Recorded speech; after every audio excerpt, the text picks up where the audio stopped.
perkataan ruh seorang yang sudah mati berada di ruang rumah kita.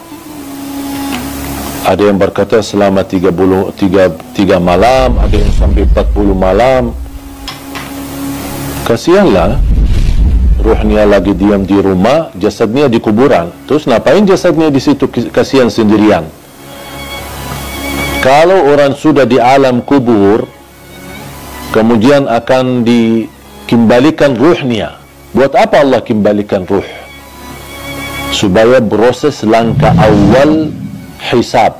Tapi hisab yang masih istilahnya ringan, menghadap mungkar nakir. Ada beberapa pertanyaan yang perlu kita jawab saat menghadapi mungkar nakir. Seandainya kita berhasil lolos dari pertanyaan dan kita bisa menjawab seluruh pertanyaan mungkar nakir, berarti akan kita menikmati. Kalau lagi menikmati di alam kubur, bahagia, kuburan kita menjadi raudhatun min riyadil jannah, taman dari taman surga. Buat apa ruh kita keluar dan diam di rumah kita selama 40 malam? Sebaliknya, kalau kita tidak lulus untuk menjawab pertanyaan mungkar nakir, berarti kita akan menghadapi kesiksaan yang amat pedih di dalam kubur. Dan tidak mungkin orang itu saat disiksa masih nyawanya bisa jalan-jalan kemana-mana, termasuk mampir ke rumah dan diam di rumah selama 40 malam. Itu semuanya hanya diperkirakan atau berkataan orang, tapi tidak ada dalil pun di dalam Quran atau hadis ruh kita akan diam di rumah kita selama sekian malam. Ruh kita berada di dalam tubuh badan kita saat kita dikuburkan. Allah kembalikan ruh kita akan menghadapi mungkar nakir. Kalau anda lagi menikmati bahagia, berarti akan merasakan kenikmatan tersebut bukan hanya jasad kita, tapi jasmani dan rauhani kita. Kalau ruh kita terpisah dan dia diam di rumah untuk melihat kondisi dan keadaan di rumahnya, bagaimana keluarganya. Terus kalau ada di antara keluarga, ketika ada ruh seorang meninggal, dia masuk ke rumahnya, terus ternyata istrinya dan nangis setiap malam, pasti dia sakit hati. Bukan sakit hati, ya sakit ruh. Apalagi kalau istrinya nikah, kok malah tinggalin aku meninggal malah kamu nikah. Berarti ruhnya lagi sibuk urusan keluarga. Ini semuanya tidak masuk akal. Makanya jemaah sekalian, jangan terlalu percaya hal-hal yang aneh-aneh. Kalau kita bahagia di alam kubur, berarti ruh kita akan disibukkan dengan kebahagiaan. Kalau kita lagi di alam kubur disiksa, na'udzubillah min zalik, berarti ruh kita akan kesibukan dengan azab, na'udzubillah min zalik. Dan kematian kita cuma sekali, tidak akan mati lagi.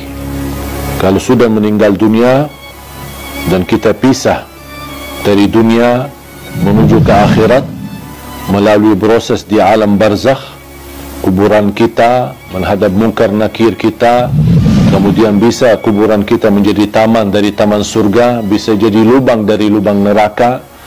Dan yakini kehidupan kita nanti di alam kubur jauh lebih panjang daripada hidup kita di dunia. Ada orang di bawah kuburannya masing-masing itu sudah ratusan tahun, padahal usia mereka ada yang masih muda, bahkan ada yang masih bayi.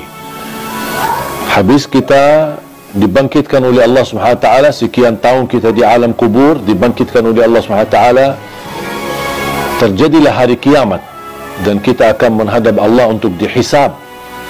Habis proses hisab, fariqun fil jannah wa fariqun fis sa'ir. Satu golongan masuk ke surga dan satu golongan masuk neraka. Dan disitulah makna kehidupan yang abadi. Bisa abadi di neraka, bisa abadi di dalam surga. Kita sebagai orang beriman sudah dijaminkan kita tidak akan dikekalkan. Bagi orang yang berdosa dan bermaksiat, tidak akan dikekalkan di neraka jahanam selama dia membawa kalimat la ilaha illallah. Man qala la ilaha illallah khalisan min qalbih harramahu Allahu 'ala an-nar. Di riwayat adkhalahu Allahu al-jannah.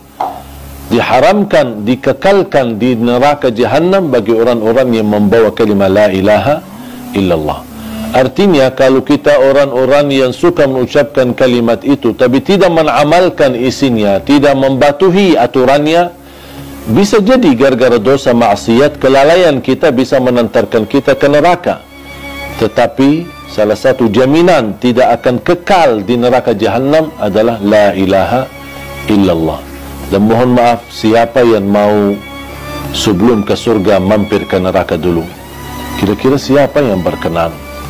Kalau memang kita tidak mau mampir ke neraka dulu, jangan anda mengucapkan kalimat la ilaha illallah saja, tapi anda menjadi hamba yang patuhi dan taati.